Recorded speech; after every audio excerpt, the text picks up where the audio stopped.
about it, but that's where we're in. Furley's amazing. A game that essentially counts for nothing other than that could be the biggest game of the season. And I saw that with Hawke Cup and I saw it clearly with Buller. But capability-wise, I think the big things in terms of targeting cricket coming back of participation, which I know is one of those words that almost makes cricket diehards roll their eyes, but it's, about like I'm 40 something, I've got young kids. It's about a format that lets people play, which at the moment is 2020. So we've got 8 2020 teams who play on a Sunday afternoon.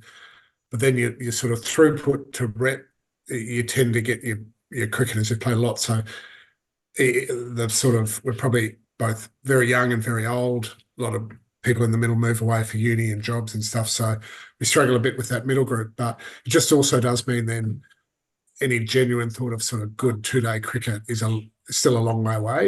It's like anything, because we didn't have a lot of cricket for maybe 5 or so years between, if you were to give it a time frame, 2012, 2017, it's almost a lost 5 years in terms of kids coming through. But some of the latest rounds now are reaching 15, 16. We've got some good young bowlers. So, and you want to get them the best cricket they can. They don't get to play somewhere on the coast. They don't get to play school cricket to the same extent. It would be really awesome for them to have some opportunities to play that. And without knowing the history of New Zealand, but knowing similar country in Queensland, I suspect that's what you get with something like Hawke Cup. Some of those country cricketers who don't get to play for the big schools in, say, Christchurch or Wellington, they get the chance to, at 15 or 16 be competing against first grade players, which is incredible experience. Again, there's overlaps without going too much into health, but it's normally a financial driver then justified on the basis of sustainability, that actually if they turn that on its head, really invested and tried to make it sustainable in regions,